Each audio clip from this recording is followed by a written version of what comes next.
வணக்கம். இன்றைக்கி ஜானூஸ் கிச்சனில் ஒரு ஹெல்த்தியான கேரட் பீன்ஸ் பொரியல் செய்யலாம். நான் கடாயில் ஒரு டேபிள் ஸ்பூனுக்கு எண்ணெய் ஊற்றிருக்கேன். அதில் கொஞ்சமாக கடுகு, கொஞ்சம் உளுத்தம்பருப்பு சேர்த்துருக்கேன். ஒரே ஒரு வரமிளகாய் கிள்ளி போட்டிருக்கேன். ஒரே ஒரு பச்சை மிளகாய் சேர்த்துக்கிறேன். கொஞ்சமாக கருவேப்பிலை சேர்த்துக்கிறேன். இப்போ இது கூட ஒரு சின்ன சைஸ் வெங்காயத்தை கட் பண்ணி வச்சுருந்தேன், அதையும் சேர்த்துக்கிறேன். சேர்த்துட்டு ஒரு நிமிஷம் வதக்கிக்கிறேன். இப்போ இது கூட கேரட்டும் பீன்ஸும் பொடி பொடியாக கட் பண்ணி வச்சுருந்தேன். இது ஒரு 200 கிராம் அளவுக்கு இருக்கும். அதையும் சேர்த்து ஒரு 2 நிமிஷத்துக்கு வதக்கி விட்டுக்கிறேன். இப்போ இது கூட டேஸ்ட்டுக்கு தகுந்த மாதிரி உப்பு சேர்த்துக்கிறேன். சேர்த்து நல்லா கலந்து விட்டுக்கலாம். இந்த மாதிரி கலந்து விட்ட பிறகு நான் பச்சைப்பயிறு ஒரு அரை மணி நேரத்துக்கு ஊற வச்சுருந்தேன், 2 டேபிள் ஸ்பூன் அளவுக்கு. அந்த பச்சை பயிரையும் இதில் சேர்த்து கலந்து விட்டுக்கிறேன்.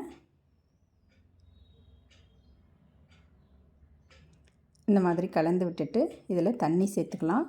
ரொம்ப தண்ணி சேர்க்க வேண்டாம். ஒரு 2 டேபிள் ஸ்பூன் அளவுக்கு தண்ணி சேர்த்தா போதும். சேர்த்துட்டு இதை மூடி வச்சிடலாம். இந்த மாதிரி சின்னதாக ஒரு தட்டு எடுத்து க்ளோஸாக மூடி வச்சிடலாம். மூடி வச்சுட்டு இதை நல்ல லோ ஃப்ளேம்லேயே வச்சு குக் பண்ணணும். நல்ல லோ ஃப்ளேம்லேயே ஒரு 5 நிமிஷம் இருந்தால் போதும். 5 நிமிஷம் கழித்து ஓப்பன் பண்ணிக்கலாம். இப்போ கேரட்டு பீன்ஸு நல்லா வெந்திருக்கும்.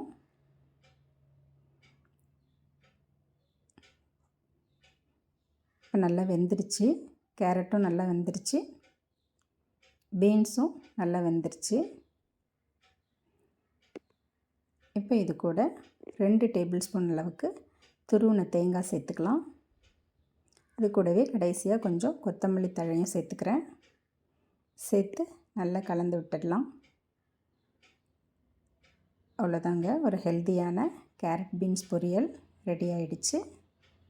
தேங்க்ஸ் ஃபார் வாட்சிங்.